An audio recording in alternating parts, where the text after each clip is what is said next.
Assalamualaikum warahmatullahi wabarakatuh. Saya Elizarni SPDI, calon guru penggerak angkatan 10 dari UPT SMP Negeri 1 Sitiung, Kabupaten Damasraya. Saat ini saya bersama Ibu Kenny Jayanti, guru bahasa Indonesia dari UPT SMP Negeri 1 Sitiung, Kabupaten Damasraya. Assalamualaikum Ibu Kenny, bagaimana kabarnya hari ini Ibu? Waalaikumsalam, alhamdulillah sehat luar biasa.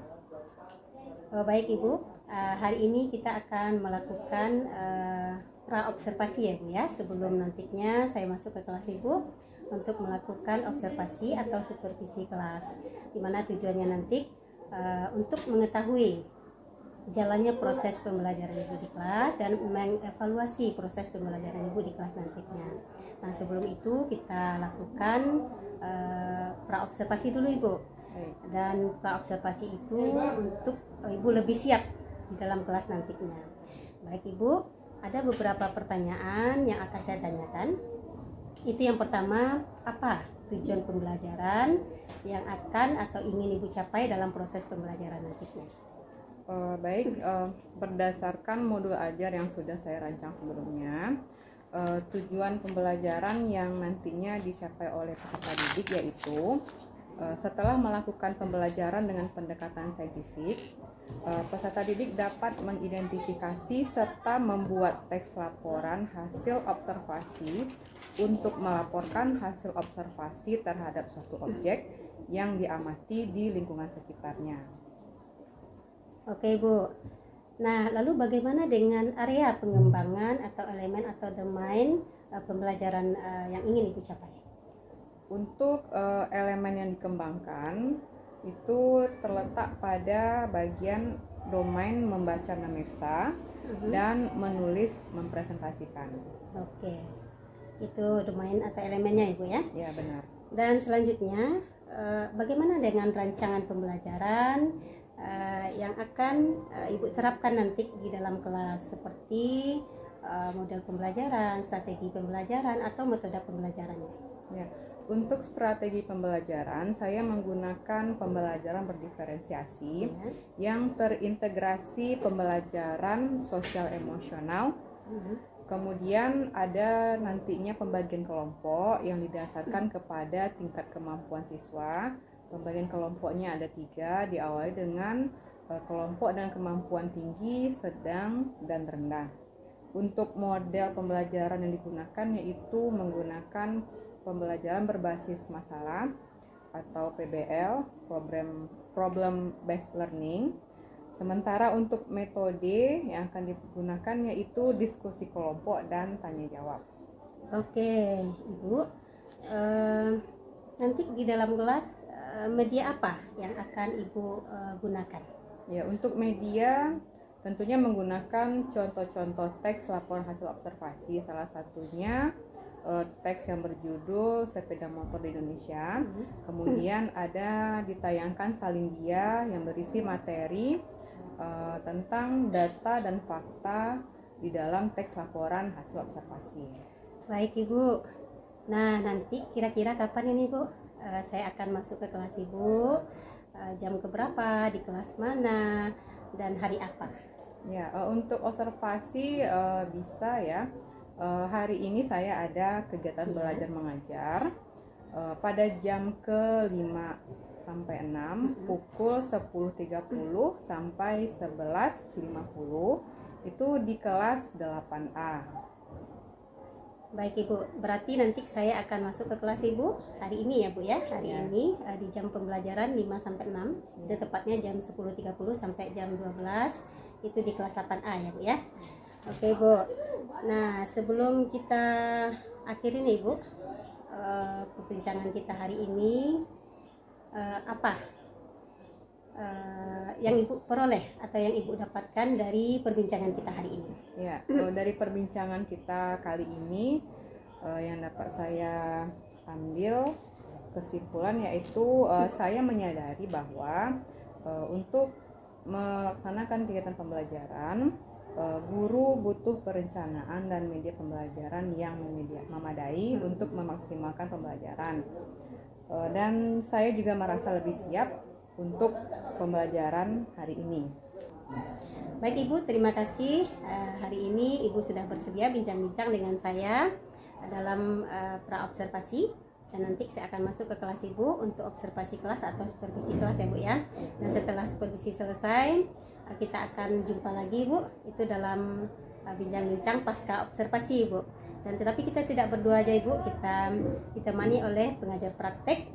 Waktu dan tempatnya akan kita tentukan. Baik, baik Bu Eli. Oke. Baik Ibu, mungkin demikian. Terima kasih untuk hari ini. Assalamualaikum warahmatullahi wabarakatuh Ibu Penny. Waalaikumsalam warahmatullahi wabarakatuh. Baik, Ananda, Assalamualaikum warahmatullahi wabarakatuh. Waalaikumsalam warahmatullahi wabarakatuh.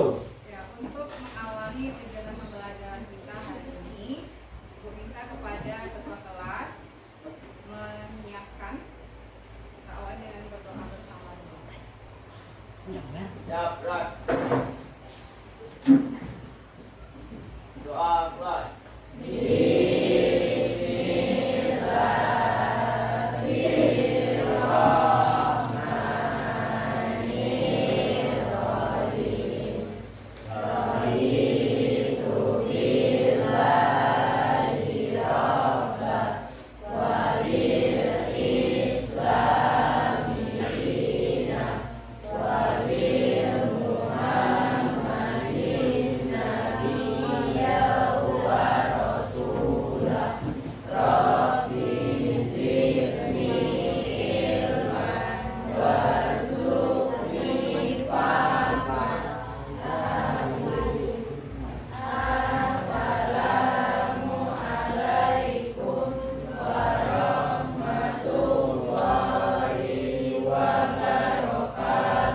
Waalaikumsalam warahmatullahi wabarakatuh.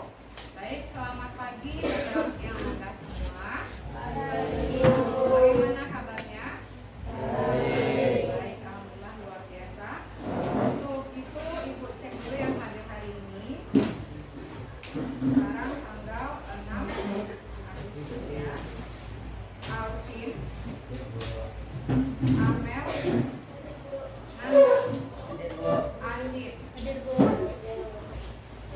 Nana, Husna,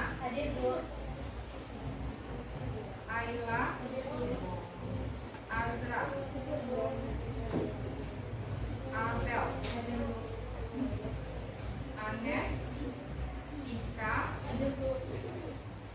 Arya, Yufa, Pino, Ilham, Irut, Panyu, Naim, Ranifa,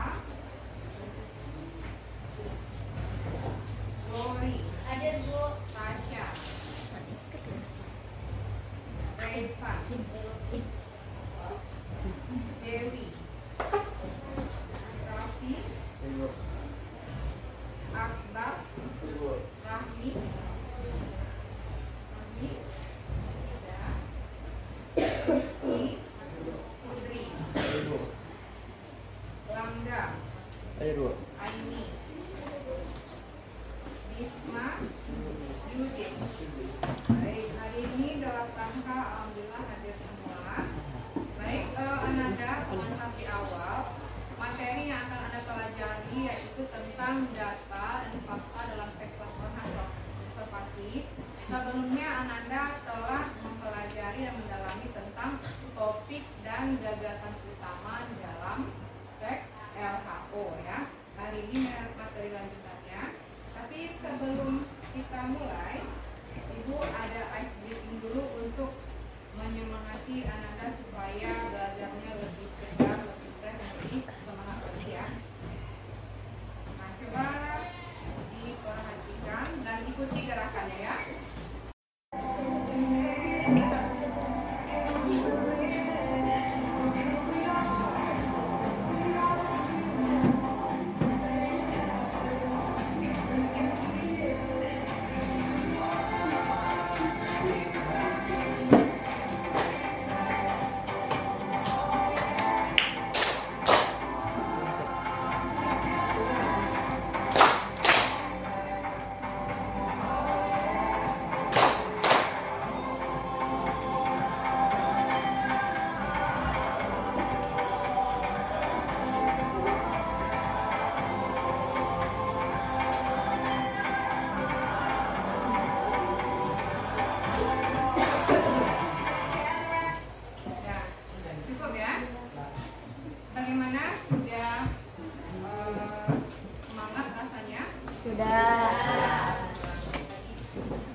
Pada pembelajaran kali ini, tujuan pembelajarannya yaitu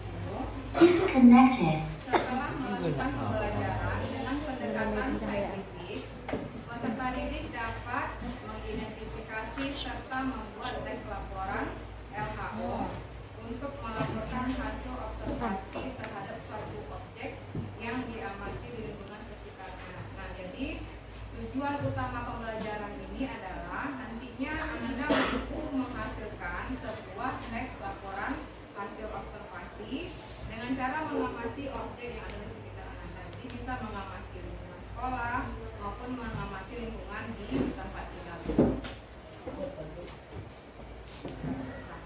Nah, untuk itu sebagai kegiatan awal, sekarang Ananda buka buku halaman 8, halaman 12 ya. Ananda kita literasi dulu 5 menit, karena kegiatan berikutnya akan berkaitan dengan data dan data di dalam teks LHO. Nah, di sana apa judul teksnya? Nah, yaitu sepeda motor dan sepeda motor di Indonesia. Namun silakan baca dan pahami.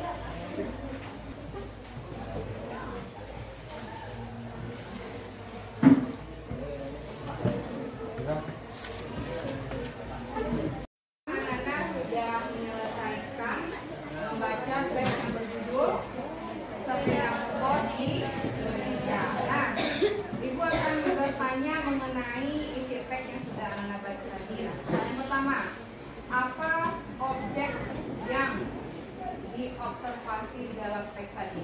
Sepeda motor. Ya, sepeda motor. Kemudian ada apa saja jenis sepeda motor yang dipaparkan di dalam teks? Coba sebutkan. Ada sepeda motor, ada Silakan. Motor gede. Silakan. Ada macam-macam, sebutkan. Ada namanya? Ya. Motor metik. Apa lagi? Motor sport. Motor sport. Ada motor bebek ya yang ada. Nah, itu adalah sebuah lingkungan pemandangan yang tidak asing bagi kehidupan kita, termasuk daerah kita ya. Kita juga mengamati hasil mengamati atau mengobservasi kendaraan yang berlalu lalang di sekitar kita. Nah, berkaitan dengan teks tadi, sekarang Anda simak video berikut.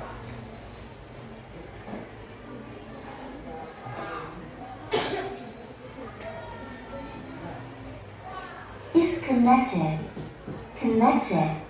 Ketimbang pembahasan tentang cara menemukan data dalam teks laporan hasil observasi dan mengenal sebagai teks laporan hasil observasi.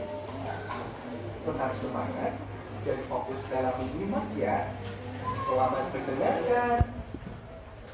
Teman-teman, perlu kalian tahu sebuah teks laporan hasil observasi mengandung data.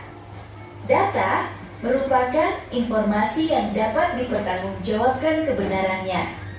Di dalam laporan hasil observasi, data berisi fakta yang sesuai dengan topik yang diangkat. Semua data dalam teks audio laporan hasil observasi diperoleh dari hasil pengamatan secara langsung. Maka dari itu, mari kita simak beberapa data yang terdapat dalam laporan hasil observasi berjudul Penumpang Bus Kota berikut ini. 1. Seorang laki-laki berumur sekitar 50 tahun dan mengenakan kemeja biru sedang berbicara melalui ponsel. Terletak di paragraf pertama. Data tersebut terletak pada paragraf pertama. 2. Seorang ibu hamil duduk sekitar 1 meter dari peserta didik. Terletak di paragraf kedua. Data tersebut terletak pada paragraf kedua. 3. seorang ibu memangku anak balita duduk di dalam bus. Terletak di paragraf kedua. Data tersebut terletak pada paragraf kedua. 4. Seorang penyandang disabilitas duduk sambil menyandarkan kruknya di kursi. Terdapat di paragraf kedua. Data tersebut terletak pada paragraf kedua. 5. Ibu hamil, ibu dengan anak balita, dan seorang laki-laki penyandang disabilitas merupakan penumpang prioritas. Terletak di paragraf ketiga. Data tersebut terletak pada paragraf ketiga. Teman-teman, semua data tersebut diperoleh dari hasil pengamatan terhadap penumpang bus kota. Setelah data yang dibutuhkan berhasil dikumpulkan, hasil pengamatan dapat disusun dan ditulis menjadi sebuah laporan. Demikian materi yang telah kalian pelajari hari ini. Kalian telah mengenal apa itu sebuah data, beserta contohnya pada laporan hasil observasi berjudul penumpang bus kota. Pada bagian selanjutnya, kita masuk ke materi jelajah kata. Pada materi tersebut, kita akan mempelajari perbedaan data dan fakta. Simak terus buku audionya dengan penuh semangat ya. Sampai jumpa. Hai teman-teman, apakah kalian tahu perbedaan data dan fakta? Mari kita simak materinya pada bagian jelajah kata. Selamat mendengarkan. Jelajah kata. Pada bagian ini, kalian akan menemukan dua kata utama, yaitu data dan fakta. Dalam kehidupan sehari-hari, makna kedua kata ini kadang saling tertukar. Meskipun tampak mirip, data dan fakta memiliki perbedaan. Mari simak penjelasan mengenai perbedaan keduanya. Menurut Kamus Besar Bahasa Indonesia, data merupakan kumpulan informasi atau keterangan yang benar dan nyata. Data dibedakan menjadi dua, yaitu data berbentuk angka dan tidak berbentuk angka. Berikut penjelasannya. 1. Data berbentuk angka. Contohnya dapat ditunjukkan dengan kalimat bus yang dimiliki perusahaan Transkota berjumlah 45 buah. 2. Data tidak berbentuk angka. Contoh kalimatnya yaitu pemilik perusahaan Transkota bernama Irwan Jaya. Selanjutnya, kata fakta menurut Kamus Besar Bahasa Indonesia adalah hal atau keadaan, peristiwa yang merupakan kenyataan atau yang benar-benar terjadi. Untuk lebih memahami lagi perbedaan data dan fakta, mari simak penjelasan berikut ini. Contoh kalimat mengandung data. A. Bus yang dimiliki Transkota berjumlah 45 buah. B. Dengan uang 15 juta rupiah, orang dapat memiliki sepeda motor baru. Selanjutnya, contoh kalimat yang mengandung fakta. A.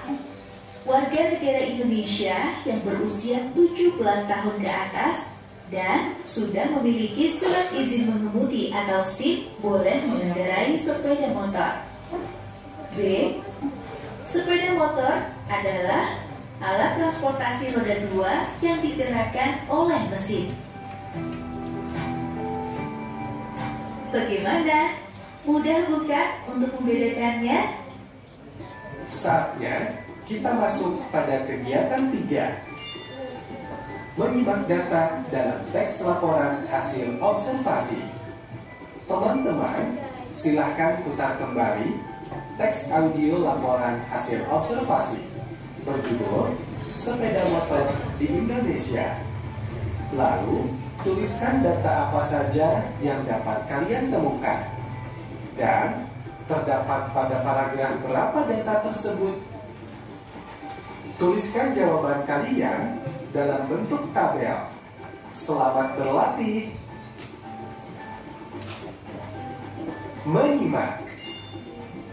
Baiklah teman-teman, setelah berlatih menemukan data pada teks laporan hasil observasi yang berjudul Sepeda Motor di Indonesia, sekarang saatnya kalian menemukan data dalam sebuah video dengan cara menyimak audio pada video tersebut.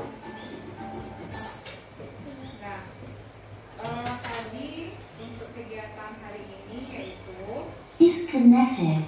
Anda akan menemukan data dan fakta dari teks LHO yang berjudul Sepeda Motor di Indonesia. Di dalam teks tersebut Anda tuliskan contoh data dan faktanya seperti ini format tugasnya. Nah, untuk tugas kali ini Ananda akan diskusi secara berkelompok. Kelompoknya yang sudah kita tetapkan kemarin berjumlah yang terdiri dari 5 kelompok. Satu kelompok ada yang 7, ada yang 6 orang ya. Nah, apa saja tugasnya? Yang pertama, tadi setelah Anda membaca teks yang tadi, kegiatan Anda adalah menemukan kalimat yang mengandung data berbentuk angka. Data berbentuk bukan angka dan fakta di dalam teks. Kemudian membuat contoh kalimat yang mengandung data dan fakta. Nah, Anda tadi sudah disimak. Ini tadi perbedaan antara kalimat yang mengandung data dan kalimat yang mengandung fakta.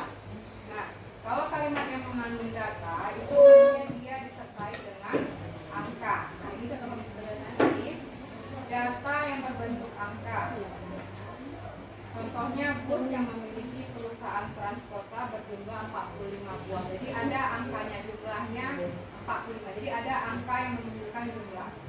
Kemudian data yang tidak berbentuk angka. Contohnya pemilik perusahaan transporta itu bernama Iwan. Jadi orang yang mempunyai transporta ini bernama Bapak Irwan Jaya.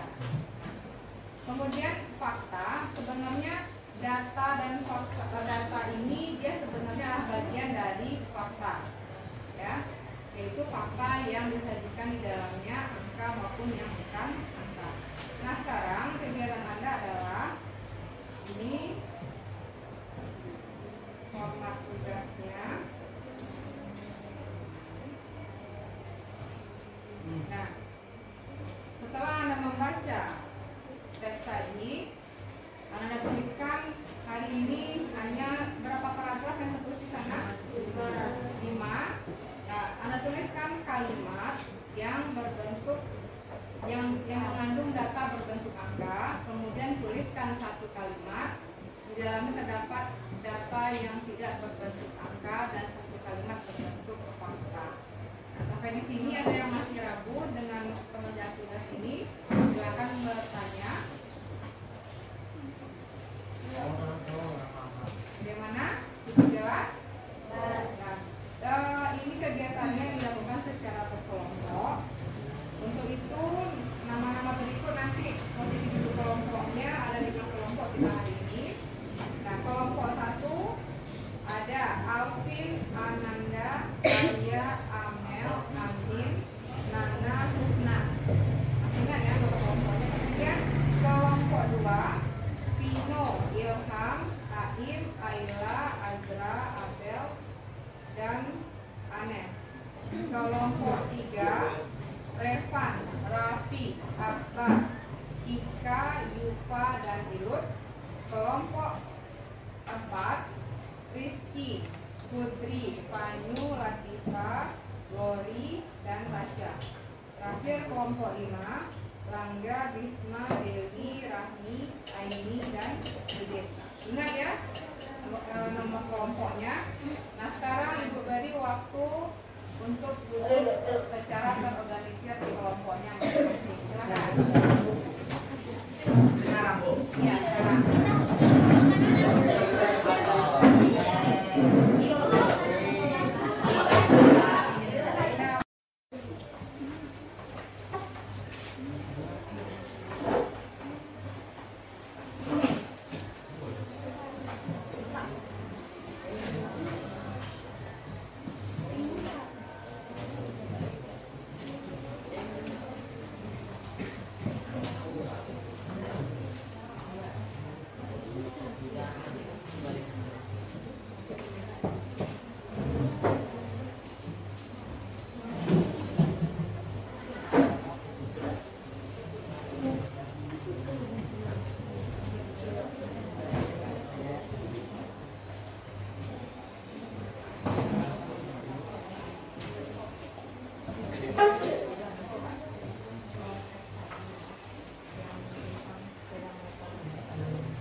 sebagai alat transportasi. Pada paragraf kedua terdapat kalimat data tidak berbentuk angka, yaitu ada bermacam-macam jenis sepeda motor dan ada kalimat berbentuk fakta. Sepeda motor adalah alat transportasi roda dua yang disediakan oleh PT. Pada paragraf ketiga terdapat kalimat data yang berbentuk angka, yaitu dengan uang 15 juta rupiah orang sudah bisa memiliki sepeda motor baru. Dan ada kalimat fakta, sepeda motor banyak digunakan di Indonesia karena harganya cukup terjangkau. Baiklah, itulah hasil diskusi kami. Assalamualaikum warahmatullahi wabarakatuh. Waalaikumsalam.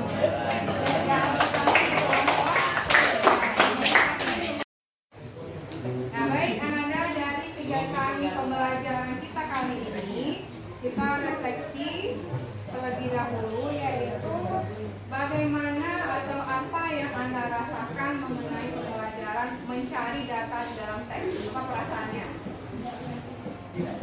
Kelompok 1 bagaimana? Apa yang Anda rasakan? Merasa senang? Apa perasaanmu saat mencari data di dalam teks LHO tadi? Biasa aja. Ada yang merasa tertantang? Ada. Ada yang merasa kesulitan? Ada. Itu baru kulit-kulit luarnya saja untuk melakukan observasi ya.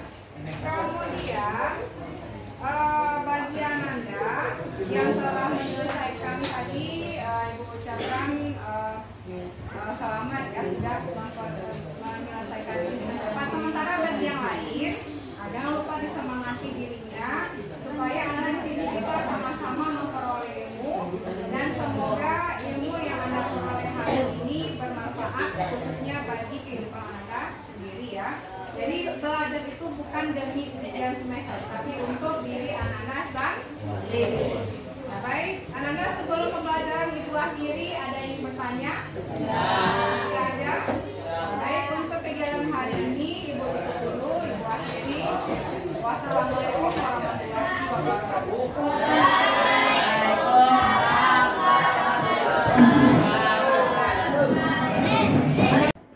Bu Feni, terima kasih sudah hadir pada kegiatan pasca observasi ini, di mana hari ini Bu Feni kemarin sudah dilakukan observasi ya.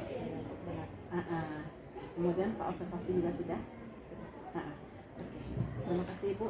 Sekarang dialog pasca observasi antara observer coach dengan coaching ya. Nah, jadi saya nanti sebagai observer hanya pengamat saja. Silahkan lakukan prosesnya. Hanya saja nanti pada kegiatan aksi nyata 2.3 ini juga ya nanti ya. Ini dinilai oleh PT. Bagaimana nanti proses ini, kalau proses keseluruhan coachingnya, adakah nanti kemitraan? Ada beberapa tiga ini nanti poin-poin filternya ada 8. Yang kemitraan nanti tujuannya ditetapkan oleh rekan sejawat. Kemudian mana coachnya juga tidak menggurui atau memberikan saran, nasihat. Kemudian nanti saat dimintai saran kita berbagi pengalaman. Ya. Kemudian yang kedua nanti yang dilihat adalah proses kreatif, di mana terjadi percakapan dua arah antara rekan sejawat dengan Bu Eli ya, coach dengan coaching. Nah kemudian nanti dilihat bagaimana Bu Eli ini mendengar, kemudian mengulang, kemudian merangkai kata-kata yang dilakukan oleh Bu Feni, kemudian nanti Bu Eli bagaimana bertanya. Nah kemudian yang kelima nanti adalah dilihat pertanyaan yang menggali, bukan pertanyaan yang istilahnya jawaban ya atau tidak ya, itu pertanyaan yang mengeluarkan proses kreatifnya dari Bu Feni. Kemudian yang ketiga, prinsipnya memaksimalkan potensi, di mana nanti percakapan ini ada hasil tindak lanjutnya ya. Kemudian tindak lanjutnya berasal dari rekan sejawat, jadi bukan dari Bu Eli gitu kan. Nah kemudian terakhir percakapan ditutup dengan kesimpulan rekan sejawat. Nah inilah prinsip coaching nanti yang akan saya amati dalam prosesnya Bu Eli. Pasca observasi yang dilakukan oleh Ibu coach dengan coaching itu berhubungan dengan observasi. Oke, Bu Eli silakan dengan Bu Eli. Assalamualaikum warahmatullahi wabarakatuh. Jumpa lagi dengan saya pasca observasi bersama Ibu Penny. Saya CGP Angkatan 10 dari UPT SMP Negeri 1 Sitim Kabupaten Damastraya. Kali ini saya ditemani oleh Ibu Penny Jayanti selaku guru bahasa Indonesia, guru yang diobservasi dalam kegiatan supervisi akademik. Dan saya juga ditemani oleh Ibu Fatmalina, pengajar praktek dari pendidikan guru penggerak angkatan 10. Assalamualaikum Ibu, bagaimana kabar Ibu hari ini Bu? Waalaikumsalam, alhamdulillah dalam keadaan sehat Bu Eli. Bu Eli dan Bu Feni gimana? Alhamdulillah dalam keadaan sehat juga. Saya yang kurang sehat Ibu. Ya, agak batuk. Ibu Penny, bagaimana kabar Ibu Penny hari ini? Alhamdulillah sehat, luar biasa, insya Allah. Oke, sehat Ibu ya. Baik Ibu, pada pertemuan ini, percakapan pasca observasi kali ini, nanti saya akan menanyakan beberapa pertanyaan bersama Ibu. Itu terkait observasi kelas yang sudah berlangsung ya Bu ya. Dimana tujuannya nanti untuk mengevaluasi sejauh mana proses pembelajaran yang Ibu lakukan di dalam kelas waktu itu. Ada beberapa pertanyaan. Itu yang pertama, saya ingin tahu Ibu, gimana perasaan Ibu waktu diobservasi kelas waktu itu. Apa yang Ibu rasakan? Baik, kalau untuk yang saya rasakan ya selama diobservasi, saya merasa sangat antusias dan mungkin merasa diapresiasi ya, karena mungkin metode mengajar, cara mengajar saya juga perlu diamati, juga perlu dikoreksi, dan juga perlu ada pembaruan ini terutama dari Ibu Eli sebagai CGP Angkatan 10 ini. Baik Ibu, bisa Ibu ceritakan kembali Bu, apa area pengembangan atau domain itu di dalam PP Ibu yang Ibu gunakan, dan tahapan-tahapan apa yang Ibu lakukan di dalam proses pembelajaran waktu itu Bu? Baik, untuk area pengembangan pada pertemuan saat itu ya, itu lebih ditekankan pada elemen atau area pengembangan membaca menyersa. Pada hari itu tujuan pembelajarannya yaitu mengidentifikasi kalimat yang mengandung data dan kalimat yang mengandung fakta di dalam teks LHO. Dalam pembelajaran itu saya menggunakan model pembelajaran berbasis masalah atau PBL dan terintegrasi dengan pembelajaran berdiferensiasi, di mana saya menggunakan diferensi proses dan diferensiasi produk. Nah, pada diferensiasi prosesnya, saya membagi siswa berkelompok sesuai dengan kemampuan akademiknya atau capaian akademiknya, yaitu kelompok yang rendah, sedang, dan tinggi. Kepada kelompok yang kemampuannya tinggi, saya memberikan tugas instruksi secara mandiri. Kelompok menengah saya memberikan pendampingan secara sederhana. Sementara kelompok yang rendah, saya melakukan pendampingan secara intens kepada mereka. Jadi kalau mereka butuh pertanyaan, butuh arahan, saya tetap berada di kelompok itu. Dan diferensiasi produknya, mungkin kalau untuk jumlah soalnya sama ya, bentuk tugasnya sama, tetapi mungkin untuk masing-masing kelompok itu tagihannya berbeda. Mungkin dari segi berapa pertanyaan yang berhasil mereka jawab. Begitu. Kemudian pada saat setelah selesai mereka berdiskusi, mereka akan melakukan presentasi kelompok di depan kelas. Mungkin demikian untuk kegiatan aktivitas pembelajaran sebelumnya. Oke Bu, berarti semuanya udah lengkap ya Bu, Ibu mengadakan atau melakukan proses pembelajaran dengan PBL ya Bu ya, dengan berdiferensiasi yang terintegrasi dengan KSE atau pembelajaran sosial emosional gitu ya Bu ya. Dan Ibu juga mengapakan anak dengan melihat kondisi anak, persiapan anak dengan kemampuan anak. Ada yang sedang, ada yang menengah, ada yang tinggi. Nah, Ibu juga akan telah memberikan prosesnya dan memberikan tugas kepada mereka sesuai dengan kesiapan belajar anak. Baik Ibu, sejauh area pengembangan yang telah Ibu terapkan itu, ada enggak kendala yang Ibu hadapi atau kekurangan-kekurangan yang Ibu hadapi selama proses pembelajaran itu? Kalau selama proses pembelajarannya mungkin lebih ke karena siswa itu kan karakteristik mereka beragam ya. Jadi terkadang mereka ada yang bisa dikenalikan, ada yang tidak. Tapi kalau bagi mereka yang cukup sulit dikenalikan ya lebih intens saja mereka berada di sana. Kemudian di samping itu kalau sebelum pembelajaran kan kita ada perencanaan ya. Mungkin keterbatasannya itu terbatasnya waktu dalam menyiapkan media, menyiapkan segala hal yang akan dilakukan pada saat memulai aktivitas pembelajaran pada keesokan harinya. Mungkin begitu. Baik Ibu, berarti kekurangannya karena anak beragam gitu ya Bu, anak beragam dan karakteristiknya beragam, kita akan melihat hal itu, dan Ibu juga merasa kekurangan itu dari segi persiapan gitu ya Bu ya. Kenapa hal itu bisa terjadi Bu? Karena sebelum kita masuk ke sana ya tentu kita harus mengenal karakteristik anak dan capaian akademik mereka. Jadi kita mempersiapkannya itu sesuai dengan apa yang siswa butuhkan. Kalau untuk keterbatasan waktunya mungkin kalau dibawakan ke saya pribadi mungkin waktu kita untuk mempersiapkan ini hanya selesai sepulang sekolah sampai sore sebelum pulang. Jadi mungkin di sana saya sedikit kendalanya. Baik Ibu, berarti Ibu sudah menjelaskan kendala-kendalanya ya Bu ya, karena keterbatasan waktu untuk mempersiapkan proses pembelajaran di dalam kelas. Nah, rencana Ibu ke depan apa untuk perbaikan-perbaikan ke depannya itu? Kalau perbaikan rencana ke depan itu mungkin berdasarkan hasil refleksi saya di kelas setiap harinya. Tentunya saya juga akan melakukan perbaikan. Mungkin saya lebih maksimal lagi untuk persiapan, kemudian lebih ditingkatkan lagi cara memberikan pembelajaran kepada siswa dengan maksimal.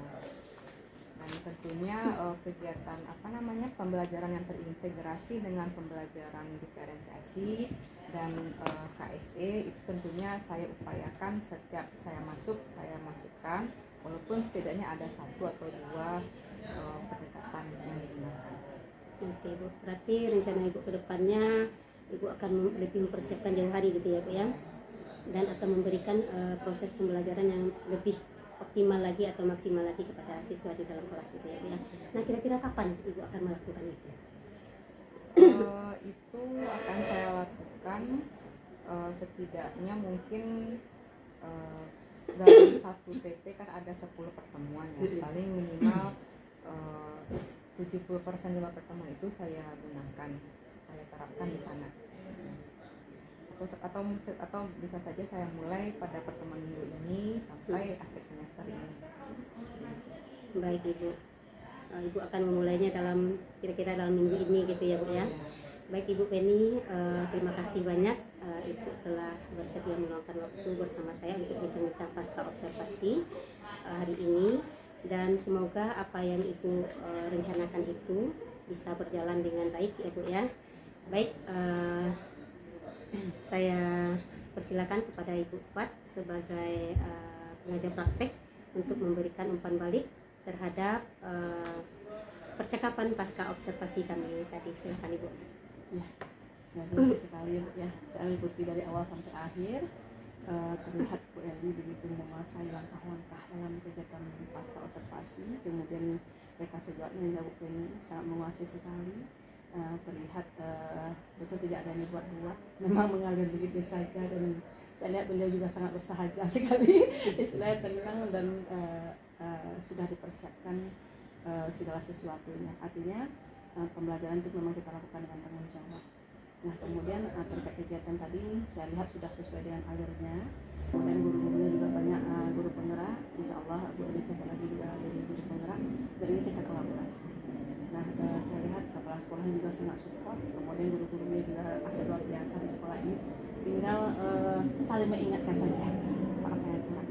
Betul sekali kata Bu Penny tadi, dalam proses kita pembelajaran diferensiasi, dalam proses memasukkan KSE, tidak harus semuanya kita masukkan. Karena berdifferensiasi ada konten, proses dan produk boleh satu diambil, boleh dua, lebih baik kalau semuanya terakomodir sama kita. Tapi kalau tidak, tidak apa-apa, satu aja boleh. Terima kasih untuk waktunya Ibu Feni. Saya atas nama pelajar praktek dari Bu Eli Farmalina mengucapkan terima kasih sebesar-besarnya atas hadirnya Bu Feni istilahnya dalam proses kegiatan LKS Jawa Timur dengan BRI, saling support, saling kolaborasi untuk mewujudkan pendidikan desa-desa itu. Sama-sama Pak. Ya. Baik, demikian perbincangan pasca observasi hari ini. Saya akhiri, akhir kalam. Assalamualaikum warahmatullahi wabarakatuh. Waalaikumsalam warahmatullahi wabarakatuh.